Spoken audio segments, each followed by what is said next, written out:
You're listening to an Airwave Media Podcast.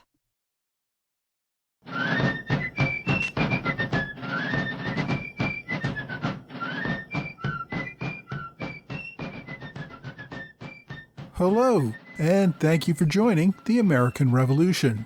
This week, episode 397, The End of Washington's Presidency. In December 1796, the Fourth Congress returned for its final session. As President Washington made a tradition, he marked the opening of Congress by delivering his annual address to the Congress on the State of the Union. This would be Washington's final annual address, and it was given just before the announcement that John Adams would become president when Washington's term ended in March. This was 3 months after Washington had published his farewell address. Over the course of his presidency, Washington had had various people help him write his addresses. James Madison largely wrote his first and second annual address. Madison, along with Thomas Jefferson, wrote most of the third address with some input from Alexander Hamilton. Over the course of his second term, Washington relied more and more on Hamilton as his policies tended to move towards Hamilton's and away from those of Madison and Jefferson. Hamilton did most of the work on the final address, even though Hamilton had already left government and was working as a private attorney in New York. We can argue about whether the final address tended to be aligned with Federalist goals because Hamilton wrote it, or we can argue that the president asked Hamilton to write it because he was by this time already supporting mostly Federalist goals. Either way, this was part of a larger trend where we see Washington moving more and more towards Federalist principles while still proclaiming that he was neutral and above parties. The speech itself focused on many positive accomplishments. It began by noting the continuing peace among the Indians in Ohio and the purchases of lands in western Georgia from the Creek Nation. The president also confirmed that the U.S. Army had taken possession of Fort Detroit and other British outposts that had remained on U.S. territory since the Revolutionary War. The government also continued to work with Britain on border disputes with British Canada and other matters related to the Jay Treaty. It also continued efforts to define the southern border with Spain in accordance with the Treaty of San Lorenzo. Washington also mentioned the continuing progress with Algiers regarding a treaty and the liberation of American sailors held there. Washington noted that the U.S. needed to continue building a navy in order to secure respect for American shipping around the world. This was a Federalist position and one that the Democratic Republicans strongly opposed. Washington also praised efforts to encourage more domestic manufactures, also a Federalist initiative. Washington, though, saw this as a national security issue. The country needed to be able to produce items necessary for preparing for war. It also needed to reduce dependency on foreign suppliers for necessities. Agriculture was also important, and the government should actively support expanding agriculture to feed the growing nation. The president called on Congress to establish both a national university for the collection and diffusion of information, as well as a military academy. Both institutions would bring young men from all parts of the country to learn together in a way that would help retain the bonds of union. A military academy would also ensure that military leaders would be ready to handle future conflicts so that officers would not be learning on the job like they did during the Revolutionary War. Washington also called on Congress to increase the pay for federal officers. As things currently stood, only men of wealth could afford to fill the ranks of federal offices. This greatly diminished the pool of qualified officers, or as he put it, quote, "It should be repugnant to the vital principles of our government virtually to exclude from public trusts talent and virtue unless accompanied by wealth." Washington warned of looming dangers. French ships were attacking American commercial shipping in the West Indies, while he noted his desire, quote, to maintain a cordial harmony with the French Republic. He would also act to maintain the, quote, rights and honor of our country. The president submitted his estimated budget to the House of Representatives, reporting that revenue continued to grow, allowing for continued repayment of the war debt. Washington concluded his address by saying, quote, "The situation in which I now stand for the last time in the midst of the representatives of the people of the United States naturally recalls the period when the administration of the present form of government commenced, and I cannot omit the occasion to congratulate you and my country on the success of the experiment. nor to repeat my fervent supplications to the supreme ruler of the universe and the sovereign arbiter of nations, that his providential care may still be extended to the United States, that the virtue and happiness of the people may be preserved, and that the government which they have instituted for the protection of their liberties may be perpetual. As had become tradition, Congress responded by thanking the President for his address, but this year was a little different. For the first time in 8 years, James Madison did not chair the committee to write the House's response. Madison and Washington had famously broke early in the year and were no longer speaking to each other.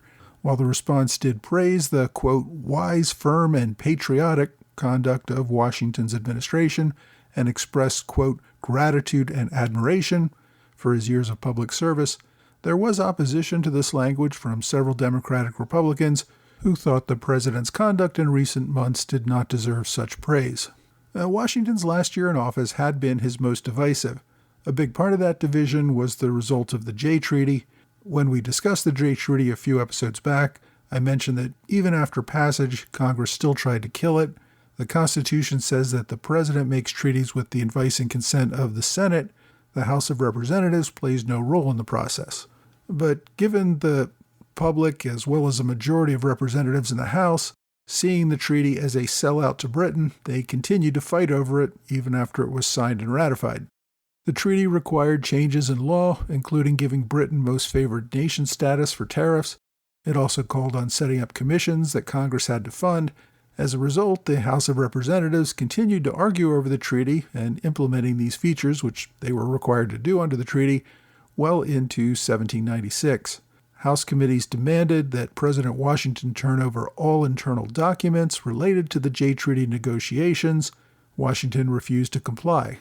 He argued that turning over internal discussions would prevent members of the executive branch from having frank and private discussions with the president in the future. If these people all knew that their thoughts and actions would be subject to congressional scrutiny later, they would be much more guarded in their communications. As a result, Washington claimed a privilege not to turn over these communications. Nothing in the Constitution explicitly gave him this privilege, but he regarded it as a necessity toward maintaining an effective executive branch. This has since become known as executive privilege. After Washington put the full weight of his authority in favor of the treaty, the House did narrowly pass the authorizing funds, and following that vote, which took place in April of 1796, Congress generally gave up on any further efforts to interfere with the treaty. The fight, however, hopelessly divided the two parties, and Washington's reputation took a powerful hit in terms of the support he once had across the political spectrum. This had been his final break with Madison, and from that point on, Washington was firmly associated with the Federalists. One of the bigger issues that Washington only touched on briefly in his final address was the U.S. relations with France. And of course, this was tied up with the Jay Treaty as well. The French Republic saw the Jay Treaty with Britain as a realignment of the U.S. to be aligned with Britain. As such, France began attacking U.S. shipping in the West Indies. As I noted in earlier episodes, France also played an active role in the 1796 elections. French Minister Pierre Adet had actively and openly campaigned for Thomas Jefferson to become president and implied that a war with France would take place if John Adams won. In the meantime, James Monroe, who had begun serving as U.S. Minister to France in 1794, had given an enthusiastic speech to the French National Convention, pledging the affections of the American people to the French Republic. President Washington saw this speech as implying that the U.S. would not maintain its neutrality, as Washington wanted.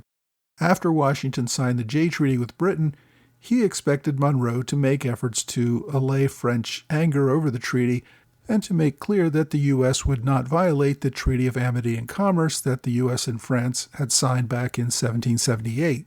Instead, Monroe seemed to side with the French radicals. He gave the appearance of encouraging French grievances and validated their condemnations of the Jay Treaty.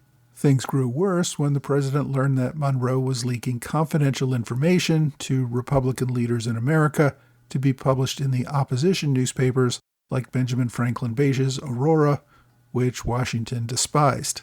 Monroe simply wasn't representing the administration.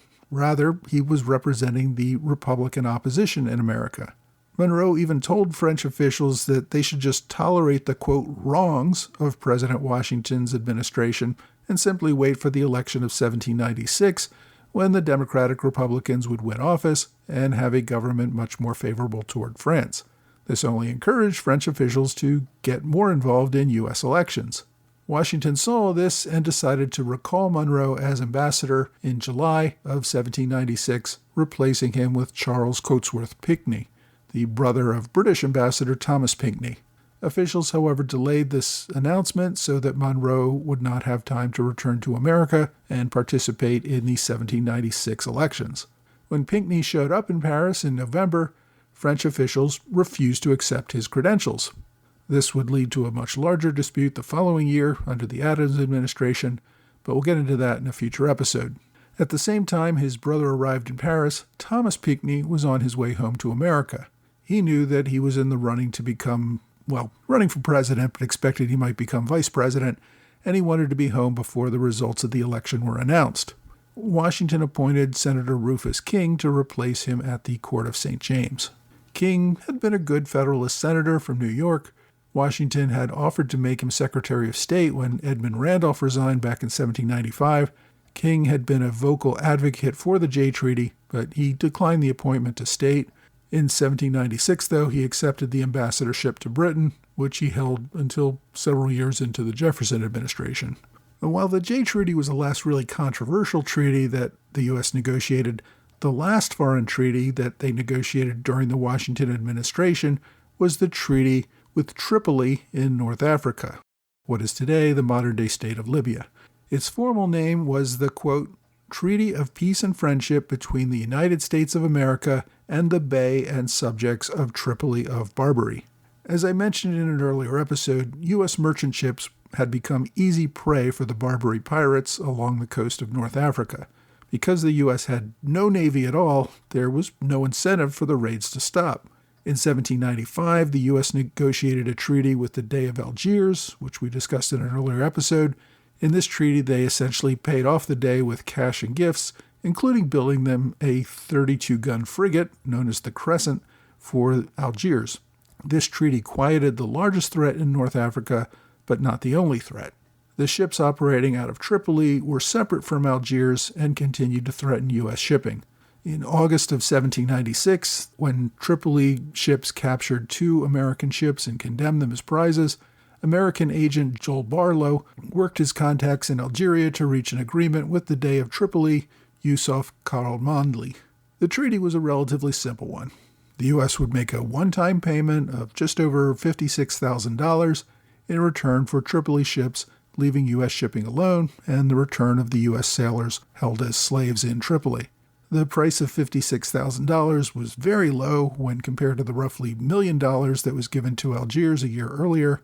The Tripoli Treaty also agreed that Algiers would have some responsibility for enforcing the treaty, and this was a nod to the fact that Algiers was the regional power and that Americans were effectively trying to get Algiers to police Tripoli actions against U.S. shipping. The treaty also made very clear that this was a one-time payment and that no further payments would be made.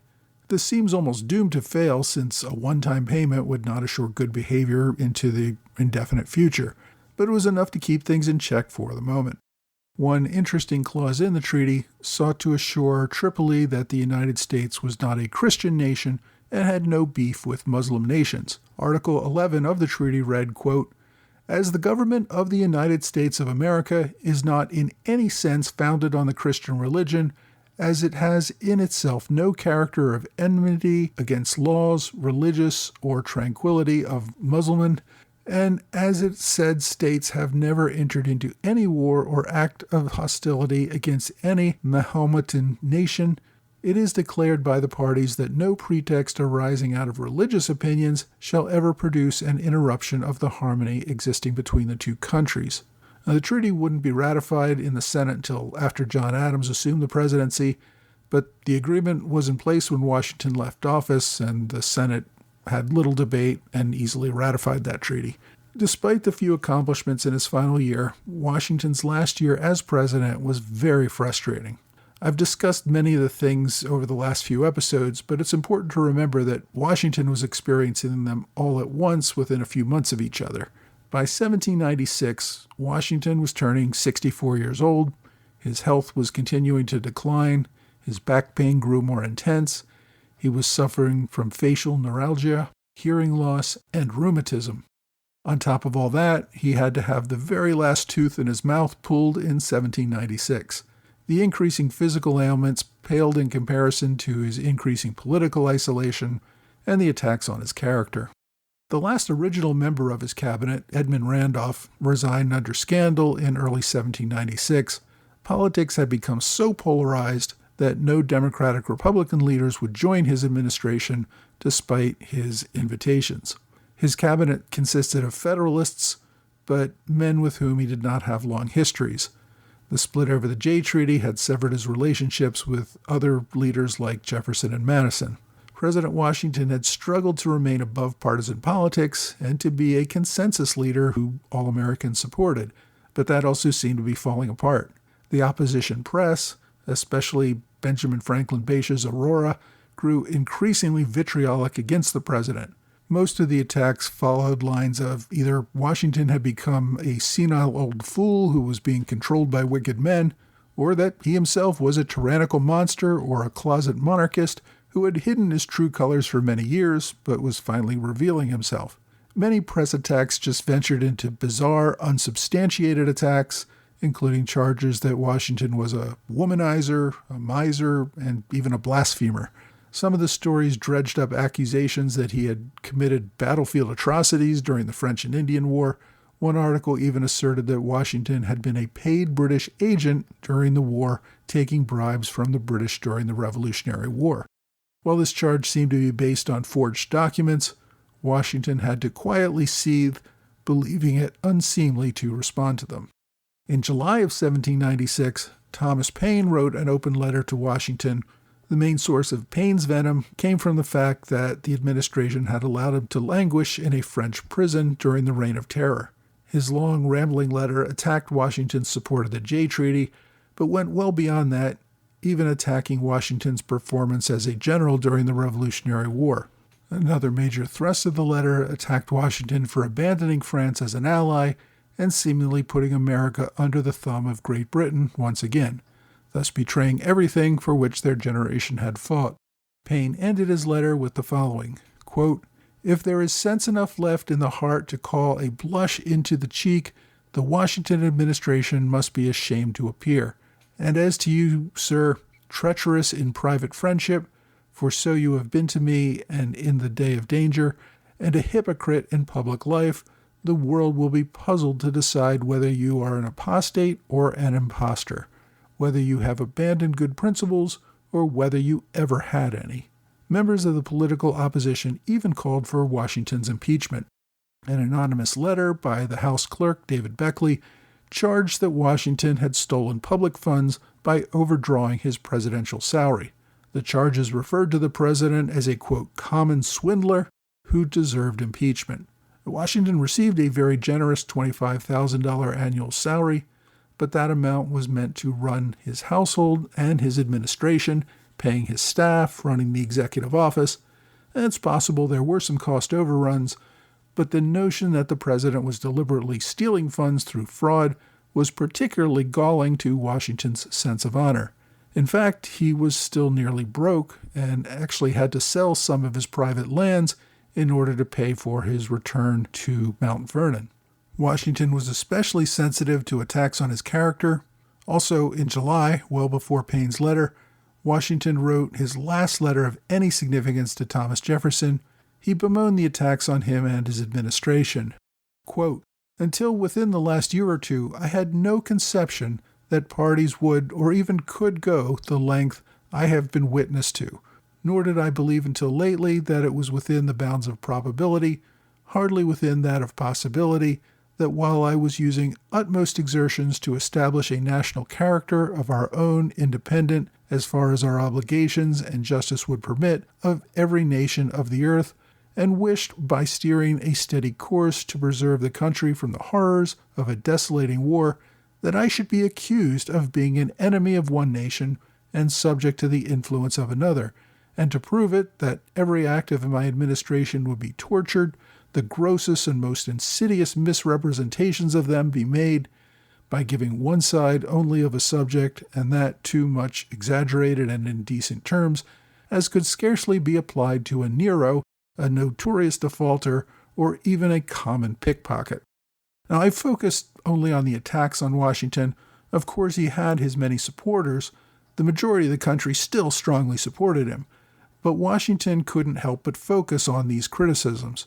His dream of being a universally esteemed leader could not survive in a country that had become increasingly divided, and that a portion of Americans saw Washington on one side of that divide. President Washington had had enough. He could not wait for his presidency to end so that he could go home. Next week, Washington ends his presidency and goes home following the inauguration of President John Adams.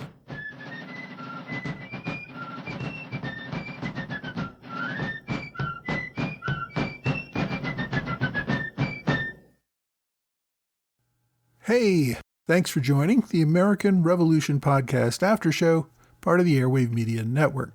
Thanks to my Patreon supporters in the Alexander Hamilton Club, George Davis and Gordon Kemp, and thanks to Robert Morris Circle supporter Patrick LeBeau, and welcome our newest member of the Robert Morris Circle, Joe Wermuth. Also, welcome newest standard bearer, Anthony Bowles. I'm getting ready to send out the 7th and 8th special limited edition magnets that I've created to celebrate the 250th anniversary of American independence. Everyone who supports this podcast on Patreon at the $10 level or higher will receive a magnet for each month they are a member. This support is really what allows this podcast to continue, and I really appreciate everyone who helps out. Also, a reminder to everyone, we are still in the initial planning stages of a live American Revolution podcast tour for next year. This is an opportunity for you to travel with me in a relatively small group, visiting some key sites from the Revolutionary War. I've teamed up with a travel agency that has experience planning specialized history tours like this. We haven't finalized all the details yet, and that's where I need your help. I've put together an online questionnaire to ask your input on where we should go, what you want to see, and how we should organize the tour generally. Please take a couple of minutes to fill out the questionnaire. We're not asking for any commitments yet. I just want to see what people want to do. You can leave your email if you want updates on the plans, or just be anonymous. Either's fine. I've included a link to the questionnaire in the show notes and at the bottom of my blog for this episode. Please just take a few minutes to give me your thoughts. This week we started with George Washington's final address to Congress. Most people think his farewell address was his last address, but the farewell address happened before the elections. This annual address, what we call today the State of the Union address, happened after the states had already chosen their electors. In fact, Washington's address came when Congress reassembled in December. His address to Congress on December 7th was the same day that the electors met to cast their votes. So when he prepared the address, no one was absolutely certain of the outcome, but yet everyone knew that Washington was not going to continue in office. The farewell address mostly tried to give advice on policies going forward. The annual address focused on telling Congress what the government had been doing and made a few suggestions to members of Congress for the more immediate term. Relations with France were not a big portion of the address. France did not get around to rejecting the new ambassador until around the same time Washington was giving this address to Congress. U.S. officials would not hear about the diplomatic conflict with France until many weeks later. The rejection of a diplomat was a really big deal and could often lead to war, but this would be a problem for the next administration and one that we'll cover in future episodes. We also covered the treaty with Tripoli. Now, given that this was a one-time payment that was supposed to guarantee perpetual peace, one could guess that it would not last forever.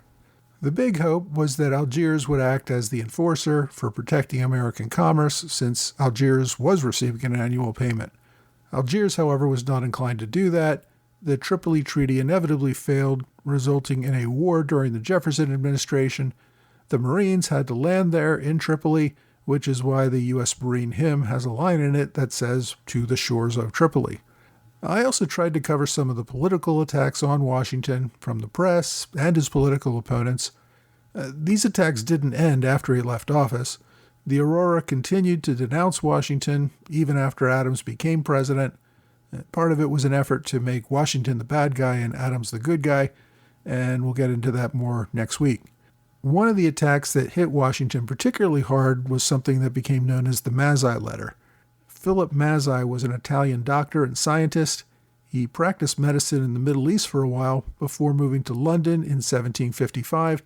When he was there, he met Benjamin Franklin, where the two discussed the idea of establishing good vineyards and olive trees and other Italian favorites in America. So he came to Virginia in 1773 in hopes of establishing a plantation there.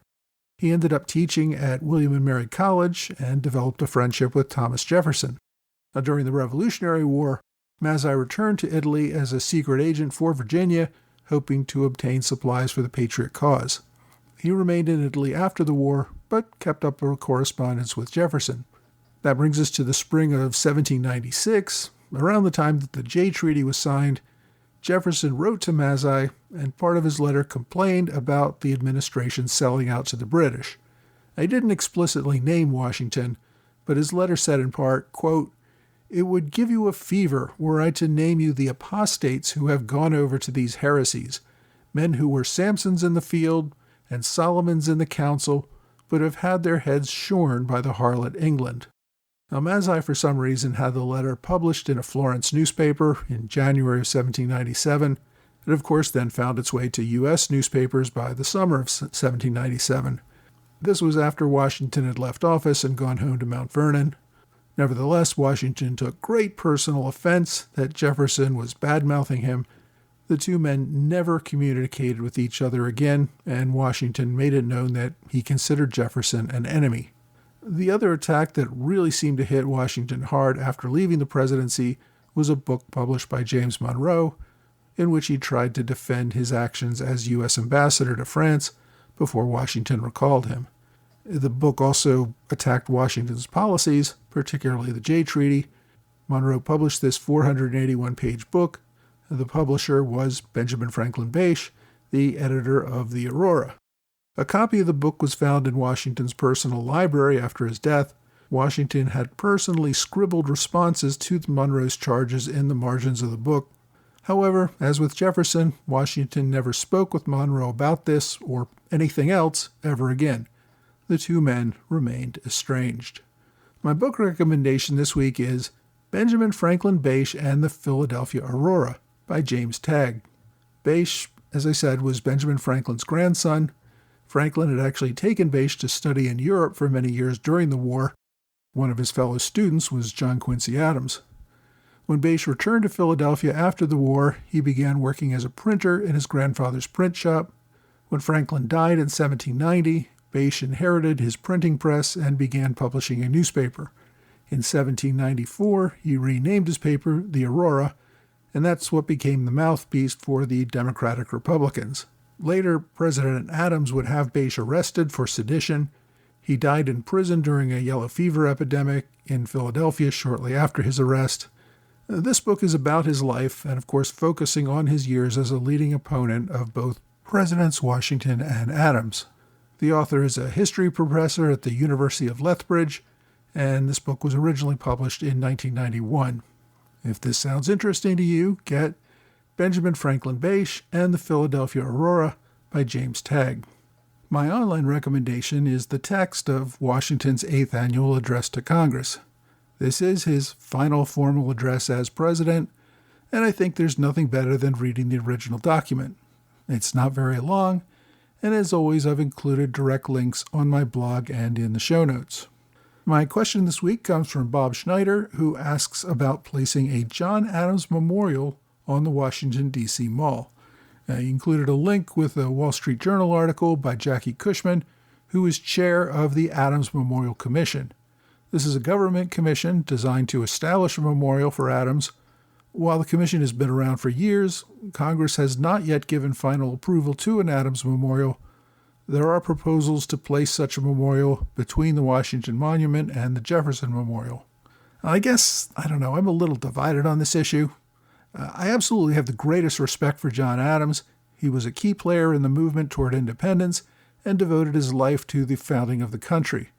On the other hand, adding one monument after another for former presidents tends to turn the National Mall into something that looks more like a cemetery rather than a place where people can enjoy special events of the country. It also dilutes the influence of other memorials for folks like Washington and Lincoln, men who I really put into a whole different class. Now, beyond that, while memorials have their place, I much prefer resources that recall the ideas of these great men. I'd much rather see a John Adams library and a research institution, and maybe that's because I'm more of a research nerd than a tourist, but for me, the ideas of the people who founded this country are more important than the individuals themselves who voice those ideas.